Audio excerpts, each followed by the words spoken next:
A safety short from the ATA Workers' Compensation Fund.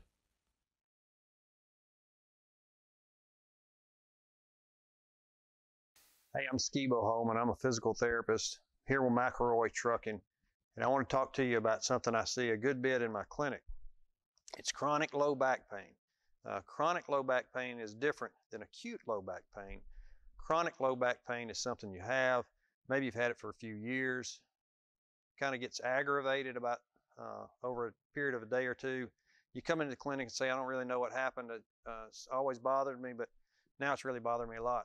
A lot of times that comes from a muscle imbalance. Now, actually, I see this the most in occupations like truck drivers, accountants, anybody that has to sit for long periods of time, get up and do intermittent types of work, go sit back down. Here's what happens. Your hip flexors are a muscle that runs from the inside of your thigh through your pelvis and attaches to your lower back. They get really tight when you sit for long periods of time. Then you have to stand up.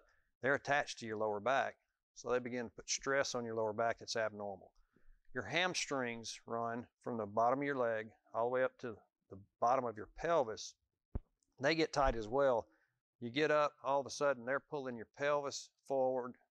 Your hip flexors are pulling your lower back forward. You start having pain. So when someone comes in, first thing I check with chronic low back pain, hamstrings, hip flexor tightness, all right? Usually they're tight. I ask them, do you stretch? They say, sure, I stretch all the time. Here's how they usually stretch. How do you stretch your hamstrings? All right, well, they'll throw their leg up on something, reach forward. This is how I stretch my hamstrings. Now, this is a good stretch. Nothing wrong with this stretch, but here's the problem. I can make you think I'm stretching my hamstrings when what I'm really stretching is my lower back. All right, so if I take my lower back out of that and I reach, that's as far as I can go. I'm pretty tight in my hamstrings, okay? So people fool themselves into thinking they're stretching hamstrings when they're really stretching other things. What I want to show you is the correct way to stretch just hamstrings, and I put almost all of my truck drivers on this. It doesn't matter if it's flatbed truck driver, container truck driver, any kind of driver for that matter. All right, simple. Get a strap. You're going to lay down on the floor on your back. And you can do this in your bunk. You can do this at home. You can do this anywhere you want. Put the strap around your foot. Lay all the way back. Make sure your knee is fully extended. Make sure your foot is back. Now, when I pull my leg up, that is all hamstrings. Nothing but hamstrings. That's as far as I can go. So here's how you do it. 3 seconds, I stretch as hard as I can stretch. Then I bend my knee just a little bit. It takes a stretch off. 3 seconds off. 3 seconds on. 3 seconds off. 3 seconds on.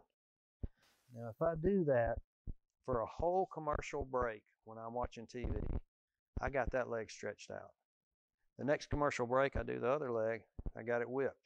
Okay, so that's my hamstring stretch. The second stretch I show people is a hip flexor stretch. Now, a hip flexor stretch, you can do standing up anywhere. Hold on to something so you don't lose your balance. And it starts out as a quad stretch, which you've probably seen. This is a quad stretch.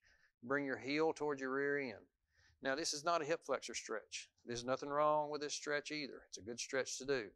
But to add your hip flexor to it, you start here and you push your knee back. That I feel right there in the hip flexor. This stretch you can hold for 3 minutes. You don't have to let off. This is a hard muscle to stretch, but it's an important muscle to stretch. And it's one of the primary causes of chronic low back pain. Now, when I have a patient come in with chronic low back pain, I can put them on those 2 stretches, and I would say around 80% of them get better with no other intervention. All right, sometimes it takes more. Those 2 are my primary go-to stretches for anybody that has to do long periods of sitting.